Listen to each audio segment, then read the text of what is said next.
animal.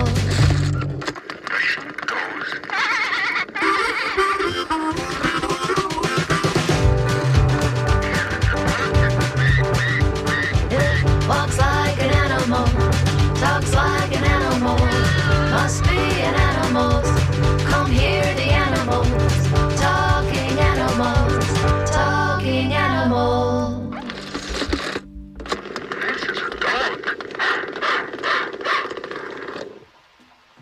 Good morning. This is Talking Animals on WMNF. I'm Duncan Strauss.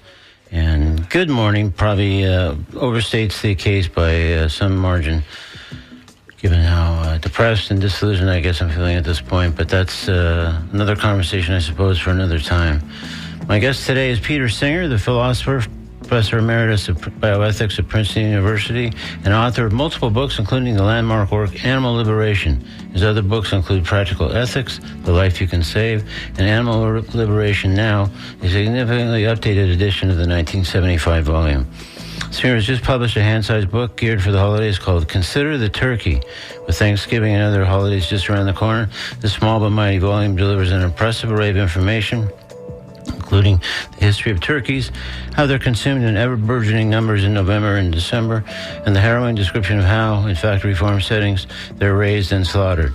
Plus, in dire circumstances of flock-wide illness, how they're exterminated.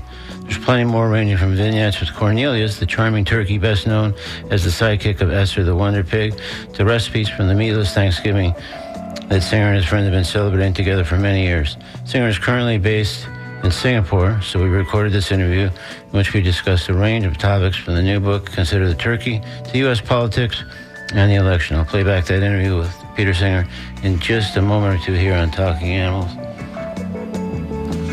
Right now, though, a programming note, I'll be away next Wednesday, November 13th, and the fabulous Bab Capshaw will be hosting Talking Animals that day. And our guest will be naturalist Paul Jensen, who has a particular passion for Florida swamps, also likely discuss the wildlife corridor as well as specific ways to see and enjoy the wonders of Florida's wilderness. Be sure to tune in for that next Wednesday, November 13th, right here on Talking Animals on WMNF. Meanwhile, coming up later in today's program, I'll speak with Carrie Head, marketing honcho at Pet Pal Animal Shelter, who fill us in on the Veg Pelipal's Dog Walk Run, the half-mile event being held Friday, November 15th, getting underway at Albert Whitted Park. All proceeds from the Dog Walk Run will benefit Pet Pal Animal Shelter. More on this event when I speak with Carrie Head later in today's show on Talking Animals. Right now, though, let's hear my conversation with Peter Singer about, among other things, his new book, Consider the Turkey. So, recorded Monday evening and speaking from Singapore, this is Peter Singer on Talking Animals on WMNF. Let's welcome back to the show Peter Singer. Thanks for joining us again on the show, Peter. Thank you, Duncan. It's my pleasure.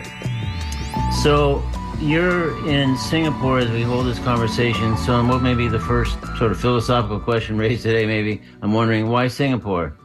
Singapore has an excellent university, the National University of Singapore, which has a Center for Biomedical Ethics.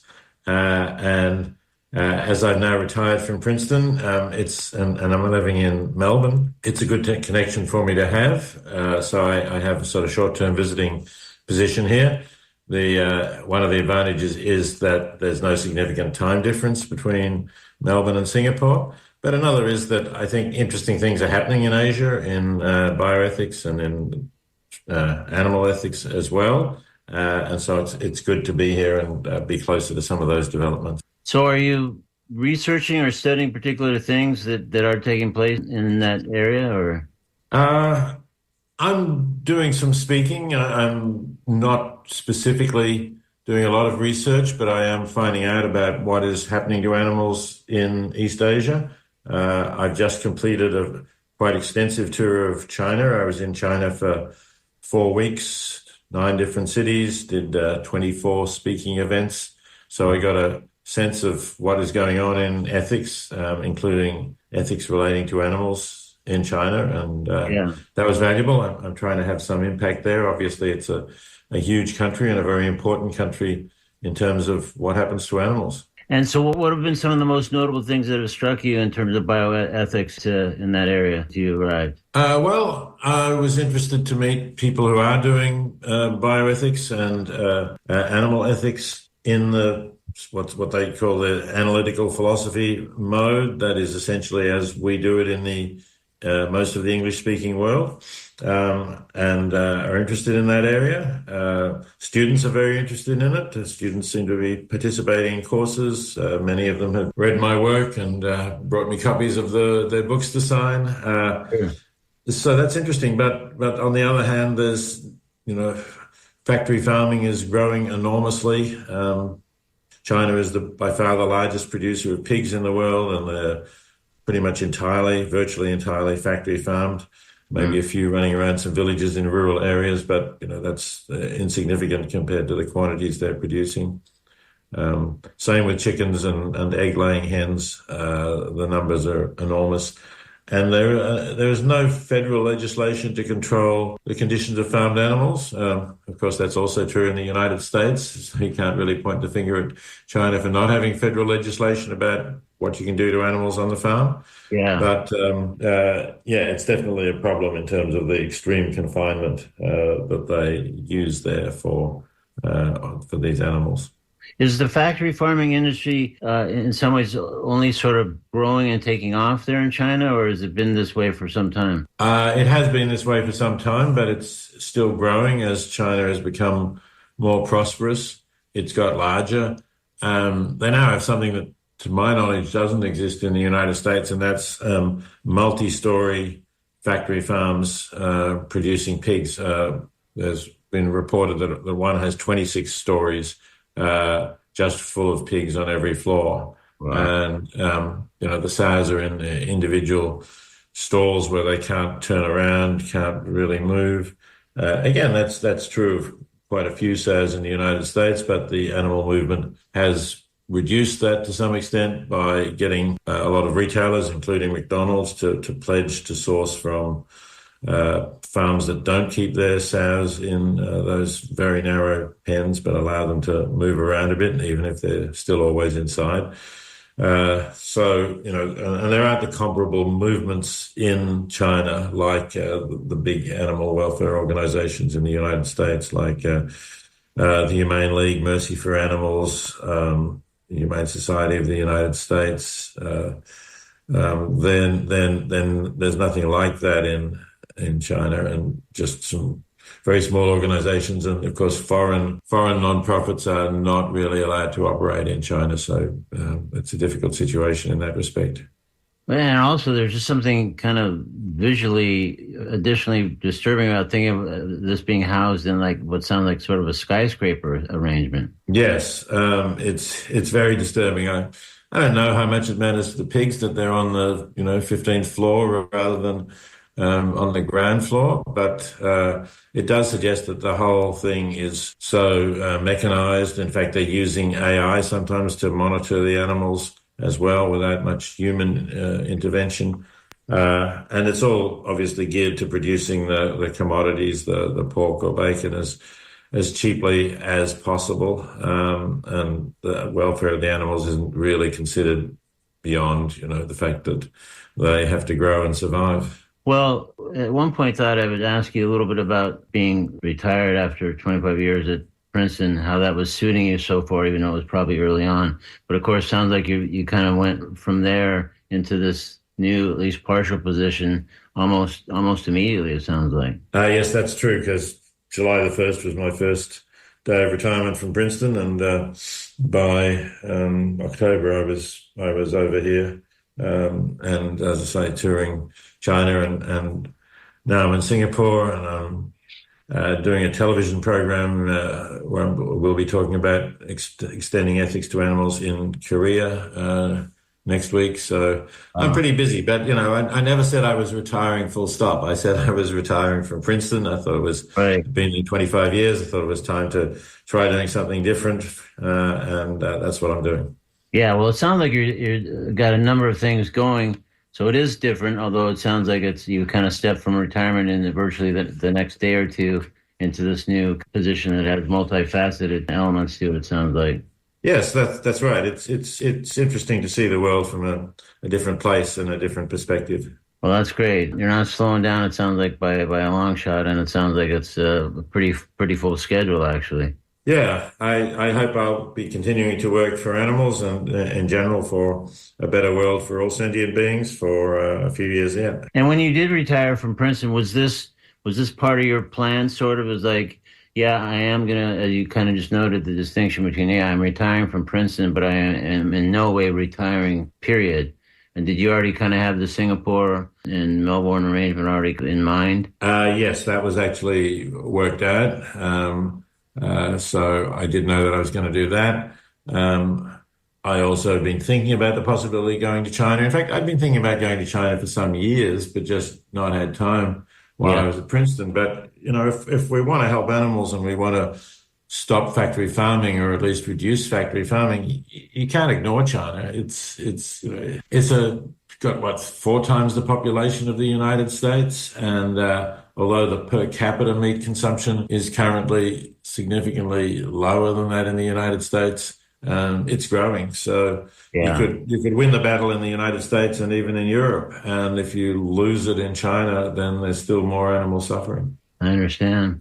This is Talking Animals on WMNF. I'm Duncan Strauss. My guest is Peter Singer, Professor Emeritus of Bioethics at Princeton University, author of the landmark book Animal Liberation, and has now written a hand-sized book geared for the holidays called Consider the Turkey. This interview was recorded Monday night. So you, as I've just noted, published the new book Consider the Turkey, sort of about the size of a hand. Fittingly enough, I guess it could probably be consumed over the course of a meal if you just sat down and just wanted to read it in one sitting. So we'll delve into the book in a moment, but maybe you could kind of just tell me how you conceived it and how it came together. Right. Some years ago, I wrote a short essay with the same title, Consider the Turkey. That title is borrowed from an essay, Consider the Lobster, that was written by, what's his name, David Foster Wallace, I think. That sounds Uh, right. Yeah, that sounds exactly right. Yeah. yeah. Um, and I wanted to write about turkeys because, of course, families gather around turkeys for Thanksgiving, and they don't know very much about how the turkey is produced. So most people who eat a turkey at Thanksgiving it would not even think about the fact that this turkey has such a large breast that they cannot reproduce naturally. The breast the male's enormous breast, which has been genetically selected to have more breast because that's what turkey eaters, they all want a slice of the breast. It gets in the way and they can't mate, basically. So every one of those turkeys of this breed, the standard breed, which is called broad-breasted white, is produced by artificial insemination. And that's a very unpleasant procedure, particularly for the female, who normally a turkey female is very selective in who she will allow to mate with her. She's really the one who makes the choice. But of course, these turkeys are just grabbed, turned, flipped upside down, opened up, and the semen, which previously has been taken from a male by masturbating the male, the semen is squirted into them. And clearly, they hate that. The workers who are doing it constantly. They're under great pressure to do as many as possible. So they will handle the females roughly because they just want to get it through, get it done. And if they don't, they won't be doing their job and the foreman will yell at them. So that's one aspect of it that I think people don't know. And then, of course, they are all factory farmed. Again, they're very crowded. They're stressed. The young ones are just set loose since they don't have a mother around. They hatched from a hatchery. They're set loose in a shed. They're under all sorts of stress because they're constantly encountering strangers, and turkeys are social animals who live in a group and they get to know everyone in the group from birth, more or less. And they have the mother's protection and guidance. These don't have that. So they're pretty much at a loss. A certain percentage of them will just die, although they're very young birds, but they can't take the strain and the stress. They're genetically bred to grow so fast and put on weight so quickly that their legs can barely hold their bodies, and that's another cause of problems. They have very common for them to have foot problems from bearing that weight, or leg problems. So that's another form of suffering.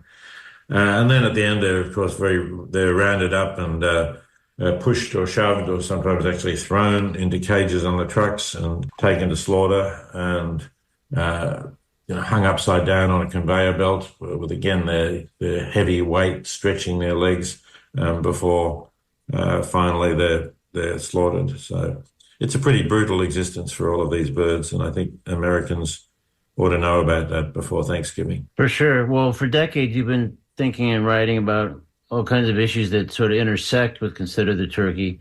To what extent are you surprised that you didn't find yourself writing something like Consider the Turkey some years sooner? It was always just a matter of priorities in terms of what I was doing. The previous project that I was working on that took a lot of my time was doing a complete update and revision of animal liberation. And that was published in 2023 under the title Animal Liberation Now, to show that really it is a new book. I'd say about half the material in it is new, was not in earlier editions of Animal Liberation. And I wanted to do that because I didn't want the book just to become a sort of historical curiosity. I wanted it to refer to conditions in the 21st century. How are animals being factory farmed in 2023? What kind of experiments are being performed in the 2020s, not just in the 1980s, as was mostly in the previous edition. Yeah. So that was an important project for me, and I'm glad I got that done. And pretty much after I got that done, given that I was still teaching at Princeton, I turned to writing Consider the Turkey. So it was a priority, something I'd been thinking of for a while, but it was always a matter of finding the time for it. Right. It was just not that high on the list before the time came. So yeah, that's right. Under the heading of a taste test of sorts, I got to thinking that an interesting experiment would be to take your name off the book and have, say, 10 animal advocate types read it. And my thought was that I think that people would find it smart, well written, and illuminating, but might be surprised to later hear that Peter Singer wrote it. Do you agree or disagree with that? I'm not sure. I hadn't thought of that. Why do you think they would be surprised to learn that I wrote it?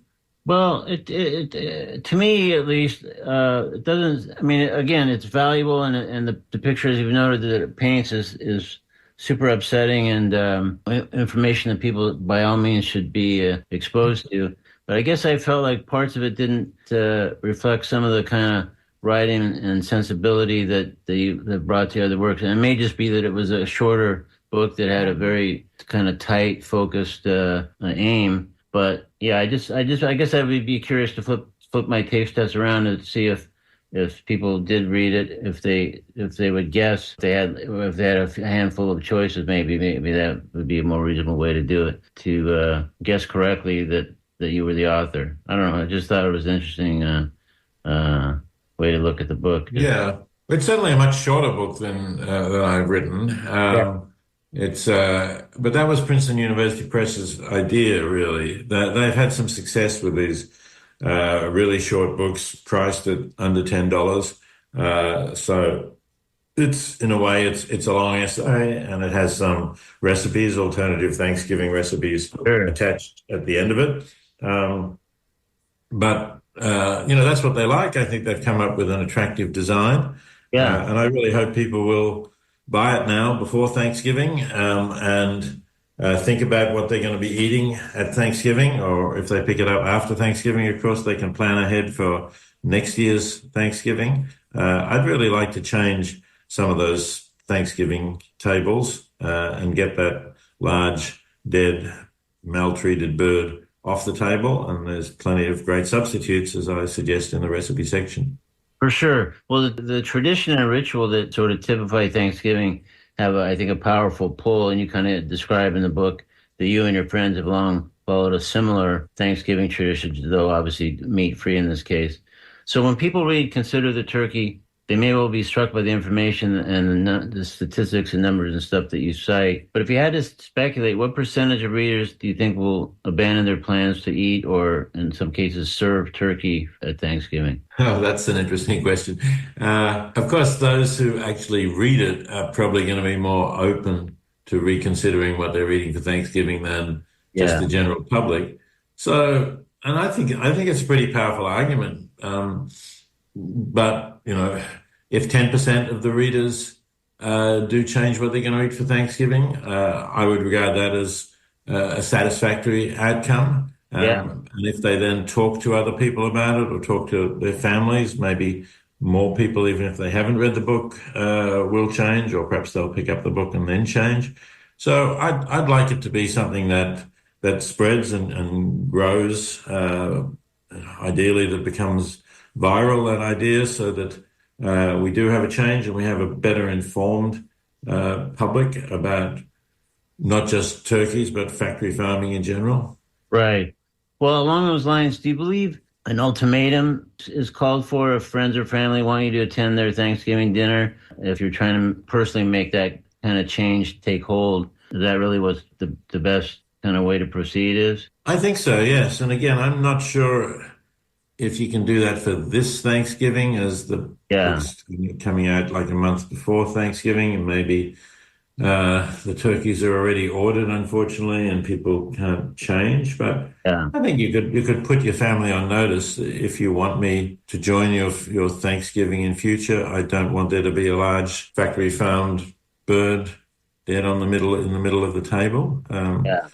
Doesn't seem too You have a unreasonable to me. year. You have a year to kind of modify the menu. I think Yeah, that's right. There's plenty of other things you can eat. So, and a lot of people actually say, well, the trimmings are really better than the turkey itself. The turkey's fairly dry kind of meat. They don't like it. That's what they tell me. So, yeah, there are other things you can do. And did you consider any kind of bigger role for Cornelius when you were writing the book? That turkey, of course, that many of us became acquainted with as the charming kind of sidekick for Esther, the Wonder Pig. But I thought that was a nice appearance by Cornelius there, and I wondered if you thought at one point of having more Cornelius or more other turkeys that would somehow kind of help speak to the actual turkey existence and that. Yeah, I was very happy to include some information about Cornelius because obviously Cornelius had a personality, was intelligent. I liked the description of how when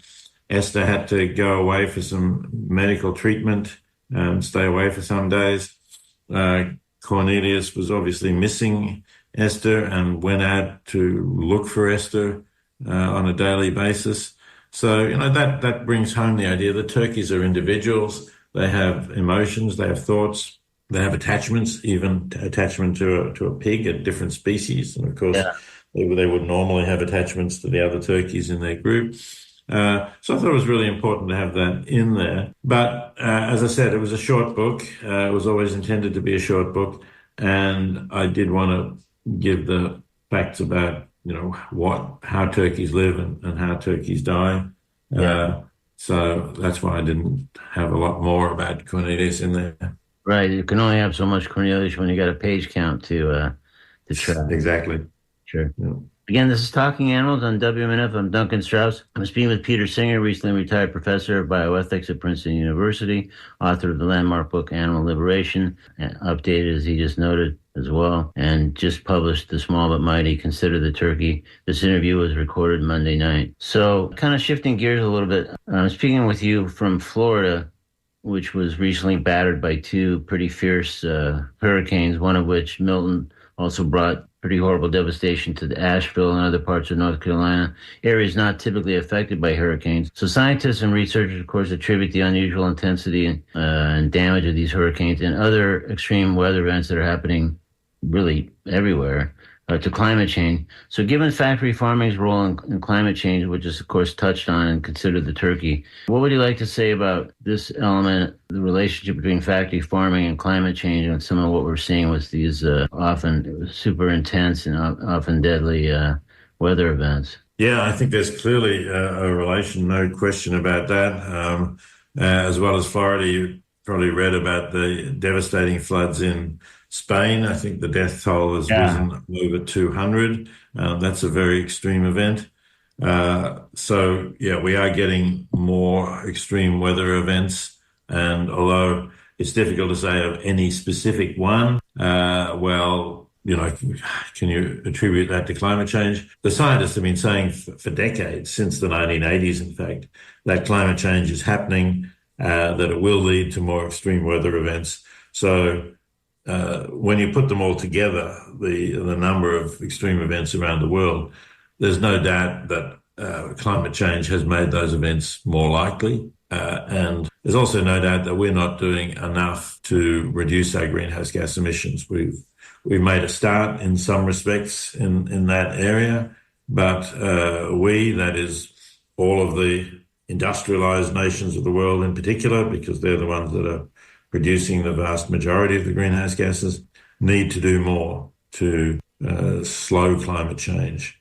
I don't think we can stop climate change anymore. As I say, it's already happening. It's probably going to continue to happen for a few years, even if we were to stop greenhouse gas emissions entirely tomorrow, which of course is not going to happen. So it's a major crisis. It's an ethical crisis, I think, because one in which we are actually harming people in other nations. We're harming people in sub-Saharan Africa, for example, where the weather is already hotter than it is in most parts of the United States. And it's going to get worse. And those people don't have the resources to defend themselves or even to feed themselves if there are these extreme weather events that people in the United States do. So it's clearly, unethical of us to ignore that, also to ignore the future generations who can't vote yet, but will be there and will be living in a planet that has much more extreme weather than we have even now. So it's a real ethical question, and we're failing. I would have to say we're failing that ethical test to consider the more vulnerable people in poorer countries and to consider the future. And we're selfishly going ahead with our very comfortable lifestyle based on high levels of energy emissions rather than putting every possible effort into stopping greenhouse gas emissions, which will include not burning fossil fuels, but of course will also include the meat we eat, because meat is a major contributor to climate change. Maybe 15% of greenhouse gases come from the meat industry, and that's something that we could really stop overnight. There's no need to eat meat. We could just stop that and reduce the number of livestock that are out there polluting the atmosphere just by eating plant-based foods. That's pretty simple and doesn't require any new technology in order to do it. Yeah, factory farming's got a number of contributing factors that could be reined in, or if not ended, in fairly short order if the right moves were made, regulations, etc. So, yeah. Yeah, there's so many reasons to stop factory farming. I originally was concerned about it because of its impact on animals and the suffering it inflicts on, really tens of billions of animals worldwide, hundreds of billions of animals that we raise, vertebrate animals we raise in factory farms. So that's one reason. Climate change, just mentioned, is a second important reason. There's also the waste of food involved in factory farming. Because these animals, we're confining them indoors. Obviously, we have to grow crops, harvest the crops, transport the crops to the animals. And then when they eat them, they use a large proportion of the food value just to keep their bodies warm, they're birds and mammals, to develop bones, which we don't eat. So we get back a small fraction of the food value we're putting into them. It's a huge waste of food. And if we weren't doing that, we would have agricultural land that we could allow to return to forest and soak up some greenhouse gases that way. So that's another reason to stop factory farming. And finally, it's now clear, many scientists have said, that factory farming is a virus breeding ground and therefore increases the risks of pandemics. We already had one pandemic, the one before COVID, that came out of pig farms. It was the swine flu pandemic. We're now getting the spread of highly pathogenic avian influenza, popularly known as bird flu. And that has been shown to have spread to mammals and in some cases to humans, and apparently in at least one case from one human to another. So if this virus continues to mutate, we could have another pandemic, perhaps more deadly even than the COVID pandemic. Well, and that reminds me kind of even on a smaller scale, as you point out, and consider the turkey another core of the factory farming world, and the kind of waste too that you're alluding to. You really kind of detail when there's a flock-wide virus or illness, and what the remedy for that is, which is if factory farming itself wasn't awful enough, that so-called solution is pretty upsetting. Yeah, exactly. What you're referring to is known in the industry by the euphemism depopulation. Yeah, But really, what it means is, you get some birds with avian influenza in the shed.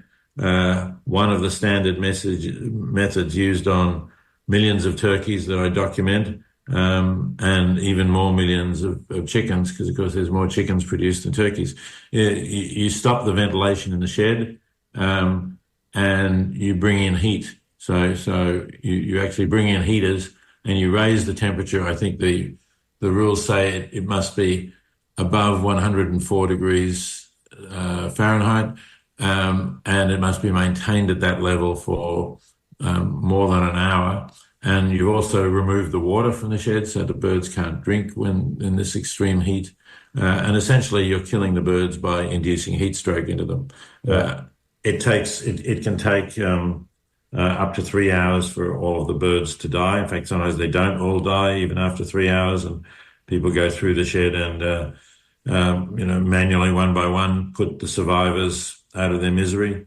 But it's a completely horrific method of yeah, killing birds, and it's not permitted in other countries. It's not permitted anywhere in the European Union. It's not permitted in the United Kingdom. It's not permitted in Australia or Canada. So the United States is way out there in terms of how much pain and suffering it's prepared to cause to animals.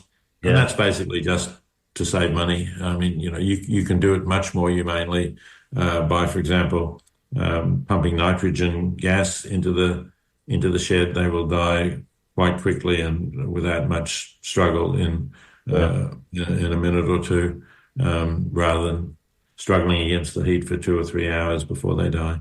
yeah.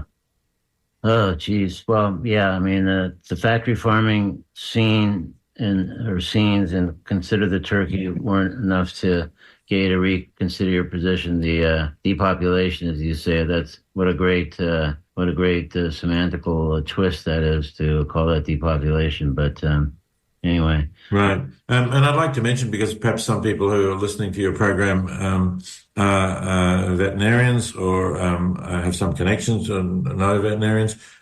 This is something that the American Veterinary Medical Association actually does not condemn. It's refused to condemn it, I think, because of its links to big industry. There is a group of vets called Our Honor, who believe that this is a disgrace and contrary to the honor of the veterinary profession and contrary to the veterinary oath. I go into details and have some quotes from some of the vets who do believe that this is a disgrace in Consider the Turkey. But I think they need support. And so if you know any veterinarians, please draw their attention to what's happening. Get them to contact Our Honor and perhaps support it, and try to get the Veterinary Medical Association to really clearly condemn this practice. yeah, time to step up. It sounds like, yeah. Definitely. Again, this is Talking Animals on WMNF. I'm Duncan Strauss. I'm speaking with Peter Singer, the philosopher and author whose new book is Consider the Turkey. This interview was recorded Monday night. So we're sort of nearing the end of our time here, Peter, but since I'm speaking to you on the eve of Election Day, there's a few little things I just thought I would touch on with you maybe. One is kind of more in the slightly, I guess, philosophical realm.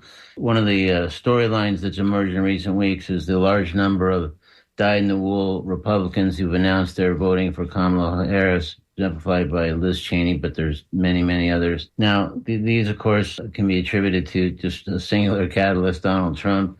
But sort of contemplating our conversation the last day or two, I was wondering about, for a guy who's been recognized as an influential thinker, what are some perspectives or positions of yours that have changed over time, maybe less dramatically than Republicans suddenly becoming pro-Harris, but just over time, what is a man noted as a philosopher? What kind of changes could you cite that maybe that surprised you even? Changes in my own position. Yeah. Well, I mean, one thing that a couple of people pointed out in reading Animal Liberation now, the new version of Animal Liberation, that I am a little less hard on people who continue to eat meat but try to source their meat from ethical sources. So the term they sometimes use is conscientious omnivore. I think that may go back to Michael Pollan's book, The Omnivore's Dilemma. And Michael Pollan is one of many who says he's not giving up meat entirely, but he is strongly opposed to factory farming and is not purchasing factory farmed products. And he is, eating more plant-based foods. And I suppose that's true. I have maybe softened a little because I really regard this industrial production of animals as the real horror, the thing that I would like to stop. And if there are some people who just say it's too hard for me to give up meat or animal products entirely to go vegetarian or vegan, I would say, well, if you want to eat animal products, find a source where they really do have decent lives, where they're outside and able to range around. With eggs, that's not too difficult in the United States. You can get, I wouldn't just say cage-free eggs because those birds might still be very crowded in a shed, but, look at the labels, contact the farms, check that the birds are actually able to go outside. If you want to eat those eggs, well, at least I'm not saying there aren't any problems. The males of those laying breeds will still get killed as soon as they hatch, and the laying hens won't have a full long life. But still, for the life they have, that'll be reasonable. So, that's a product that I guess I could be accepting of. And even the animals that are killed for their meat, again, if they have had good lives and they've been outside as part of really organic agriculture, that's just a lot better than the factory farming, both for the animals, for the aspects of not wasting food because the animals on the fields can get at least some of their own food. And of course, they're not so crowded together, so viruses are less likely to spread through them. So, perhaps I've become a little bit more tolerant about that. That would be maybe the major change in my views over the last few years. Yeah. Well, and I guess we should hasten to point out in that regard that as part of Consider the Turkey, although you're obviously urging people to not have turkey and not serve turkey and just steer clear of turkey, basically, that you do, as you kind of indicated here in this other realm, say, look, but if you can't, or if you're not able to, or circumstances prevent you from doing so, just try to make sure that the bird is humanely raised and humanely killed. So that's kind of an extension of that right into the new book. That's right. Yes, it is. And there are heritage breed turkeys who can mate naturally, don't have to be artificially inseminated because they haven't been bred to have these huge breasts of the standard American broad-breasted white. So that's possible. You expect to pay quite a lot more for your bird, but, if you started off with this idea of an ultimatum saying, I'm not coming to the family Thanksgiving, if you have a dead turkey on the table, but maybe if you want to compromise, keep the family together, well, for next year at least, probably too late for this year, order one of these heritage breeds in advance. And lastly, kind of just following up on the election eve of the election night thing, as I recall, if memory serves, you take a pretty dim view of how the U.S. handles elections as opposed to, say, how your native Australia carries out elections. Do I have that right? Am I remembering that correctly? You have that absolutely right. Yes, there's lots of things about the United States elections that I think do not work well. One of them is this first past the post system. We have preference voting, so we still have single-member constituencies. It's not proportional representation, but you get to express a preference for, you number all the squares of the candidates. And if nobody gets more than 50%, you cross off the one who gets the least, and then you look at who the people who are voting for that person put a 2 opposite their name. You look at it. So you've eliminated the one that they voted for, but you now go to their second preference and you distribute the votes according to that. And you keep doing that until somebody does get more than 50% of the votes. So on that system, Trump would never have even been the Republican candidate in 2016 Yeah. because there were several candidates, and although he got more votes than any other candidate, the other candidates would have all put him last because they were opposed to him, as these Republicans are coming out now to say, never Trump. And I think that would have made a better decision. Then another thing is that our Australian elections are not run by partisan bodies, so they're not run by state governments who are politically aligned with one party or the other. They're run by independent electoral authorities, so we don't have these gerrymandered electorates that exist around the country. That's the second thing. And the third thing is we don't have any problems with turnout because we have compulsory voting. Maybe Americans are not really going to go for that, but I think it works well. We have over 95% of the electorate voting every election. If you don't vote, you will get a small fine. It's not a big deal, but it's enough incentive to make sure that people vote and people see it as their public duty to vote. And that's reinforced by the fact that they know that everybody else is voting. And also, Peter, isn't it like a Saturday or isn't there? Oh, yes, that's another thing. Of course, that's right. Having an election on a Tuesday is a pretty strange idea. Yeah, we do have it on a Saturday. There you go. So, lastly, any opinions or predictions? I mean, when this airs, the election will have happened, but I don't know if we'll have all the presidential results in yet. So I don't know if there's anything you want to venture to either predict or opinion on how this is going to play out in the next couple. Well, I will be very upset if Trump is elected. I see that as a possibility. I can't say more than the polls are saying, but I'm certainly hoping that Harris will be elected. I think she's a good candidate. I applaud Joe Biden for standing down in the end. He could have done it a little earlier, but he did do it. And I do worry what these people who actually worked for Trump are saying, right? Many of them are now saying, he has fascist tendencies, and that's a real threat. And you could say, well, they're all Trump enemies, but he appointed them to these positions in many cases. So, right. At the very least, he's not very smart in his staff appointments because many of the people who he appointed now are saying, don't vote for him again. Right. Yeah. To me, that's so telling, and was from his inner circle, as you know. So it's not just people that just have some crazy grievance. I mean, they actually saw him up close and are desperately worried about him being returned to office. So that's got to tell you a lot, or it should at least. Yes, it certainly should, and we will see what happens on Election Day. Yeah. All right, Peter. Well, it's been great speaking with Peter Singer. Again, this new book is Consider the Turkey. And Peter's website is petersinger.info for all kinds of other information and writings and podcasts and other things you can find there. So, Peter, thank you so much for making the time to join us on Talking Animals. I really enjoyed speaking with you. Thanks, Duncan. Yes, and you're right. I do have a podcast. That's another retirement project called Lives Well Lived. You can find it on Apple Podcasts or Spotify, wherever you like. So I hope some people will tune in and enjoy that too. So this is a far cry from retirement, as I think we established at the beginning of the conversation. Yeah. It is. All right. Well, enjoy your non-retirement, and thanks again for joining us on the show. Thanks a lot. My thanks again to Peter Singer. And again, the new book is Consider the Turkey. In a moment or two, I'll speak with Carrie Head, a Pet Pal Animal Shelter, about this upcoming event, the Veg Pally Paws Dog Walk Run, happening Friday, November 15th. Sounds like a hoot for dogs and humans alike. And the proceeds do benefit Pet Pal Animal Shelter. More on that in just a moment on Talking Animals on WMN. Right now, that we're going to step into the comedy corner with a short piece about indeed a talking animal, fittingly enough. This is Amir K with My Dog Talk to Me in today's comedy corner on Talking Animals on WMNF. Most dog owners have had that thought, like, I wish my dog could talk. Yeah. Right? You have that thought. But immediately after that thought, I have the thought of, he's too needy. Yeah. If Doogie could talk, and he had a cell phone. Dude,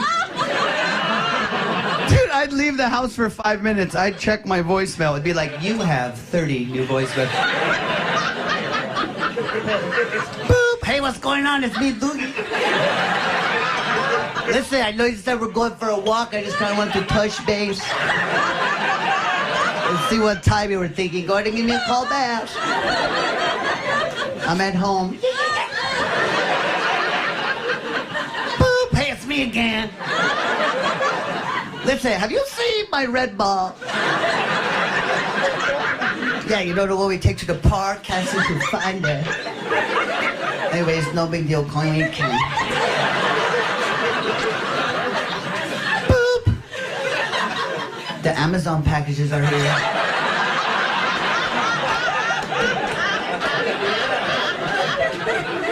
Boop! Hey, you're not gonna wanna go in the living room.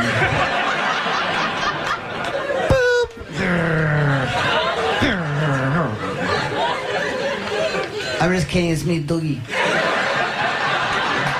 Don't be mad. That was Amir K in today's Comedy Corner with a piece called My Dog Talked to Me, about a talking animal, of course, taken from an appearance of his on Live at the Comedy Cellar. Now it's time to speak with Carrie Head, a Pet Pal Animal Shelter, about the Veg Pelly Paws Dog Walk Run coming up a week from Friday. Here's Carrie Head back on Talking Animals on WMNF. Good morning, Carrie. Good morning. Thanks for having me. You bet. Thanks for joining us again on Talking Animals. So I always think it's useful in these conversations to at least first just have a brief overview with the organization at hand. So if you want to just give us a quick elevator type pitch on the history, location, mission, whatever of Pet Pal Animal Shelter, that'd be great. Sure. We have been around for almost 20 years now in St. Pete at our current location. We're a no-kill nonprofit animal shelter. Our mission is to pull at-risk animals from high-kill shelters, rehabilitate them, and adopt them out. So that is our main focus. We are located downtown St. Pete, in the Grand Central District. Great. Tropicana Field. Okay. That gives a pretty good sense of geography for sure. So, all right. So tell me about this Veg Pelly Paws Dog Walk Run. Let's start a bit with about. Can you tell me a little bit? Actually, maybe we should start with Veg itself, the veterinary emergency group that I guess is one of the sponsors or the key sponsor. Yes, it is the key sponsor for the dog walk. They are a 24-hour, 7-day-a-week veterinary emergency service. They have locations in Tampa and Clearwater, and they just opened a new one in St. Pete. So I believe it's that location primarily that's sponsoring us. They're providing volunteers and swag and the whole setup for not only the dog walk, but we'll have cuddle stations throughout the weekend in the mornings for the racers to pet some of our adoptable pups. Now we're talking cuddle station. Yeah, you had me at cuddle station, I guess I should have said, but that sounds very cool. All right, so let's talk a little bit about the walk run itself. So it's, first of all, it's Friday, November 15th, so a week from this coming Friday, and it gets underway, I believe, around 6 p.m.? Yes, it'll be around 6 p.m. It starts at Albert Whitted Park, and it's a little half-mile walk or run, whichever you prefer. It ends at the Run Fest finish line on Bayshore Drive. So all the registration fees go to benefit the shelter, and for coming down and walking your dog, they're providing swag bags and the little bibs with numbers and a whole bunch of fun stuff. That sounds really, really cool. And so you obviously can have your dog with you, but if for some reason the dog isn't all that amenable to the dog walk, run, or whatever, you could also just do this on your own. Sans dog, correct? Of course, yes. And either way, whatever the registration fee still goes to Pet Pal Animal Shelter, which makes it great for everybody. Yes, I think so. So how do folks register or get more information? Is it the stpeterunfest.org website, or is there another thing more specifically to this event? No, it is that one. You just have to scroll down. They have all the registration for all of their events, so you just scroll down to the dog walk and click on that. That sounds simple enough. So again, it's stpeterunfest.org for the website overall. And how many participants do you guys anticipate for November 15th? I believe they're looking at somewhere between 60 and 80 dogs right now. Wow. That sounds like a massive turnout. And presumably a similar number of human beings at least. At the very least, yes. Yeah. I would hope the same number of people for sure. That's right. Well, it sounds like it's going to be very fun and a great way to help support the work that Pet Pal Animal Shelter does. So let's hope it's a big success. Sounds like with the numbers you're expecting, it sounds like it will be a big success. So that's great. I sure hope so. It will be a lot of fun. And if you have problems finding it, you can find a link to it on our Facebook page in the events section. Okay, fair enough. Well, Carrie, this all sounds great. I appreciate you taking the time to fill us in, and good luck on the event. Thank you very much. Thanks for having us. You bet. Thank you. Have a great day. You too. Bye-bye. Coming up on WNF, it's The Conversation, the great show, hosted by Mario Nunez and Joe King Carter. After that, we shift back to music programming, with Jim Bannon holding forth from 1 to 3, followed by Nancy C. hosting the Wednesday Traffic Jam from 3 to 6 p.m., at which point our terrific Wednesday night block of Latin music kicks in. Meanwhile, on this show at the moment, as a prize for Name That Animal Tune, I'll be offering something fabulous from the Talking Animals Vault to the first person who calls 813-239-9663. And call that number if you can name this animal tune. Same animal tune of Talking Animals on WNF.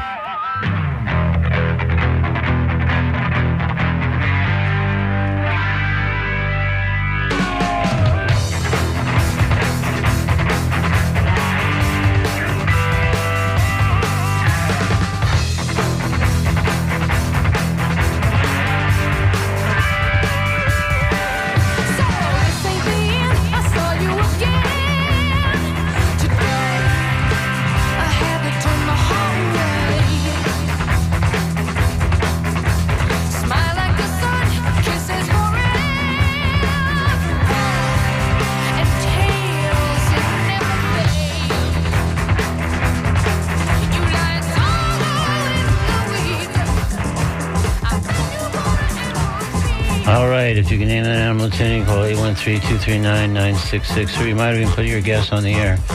Otherwise, we'll take it after the show when it's all over. Here's Sunday.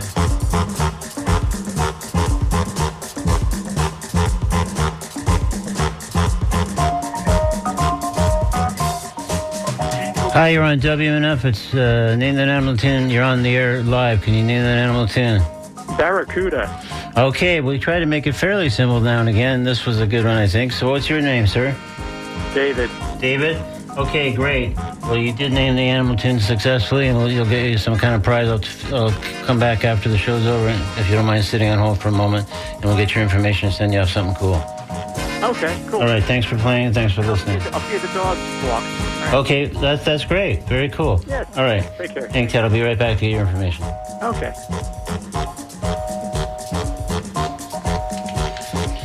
Anyways, we have just about reached the end of today's edition of Talking Animals on WNF Tampa.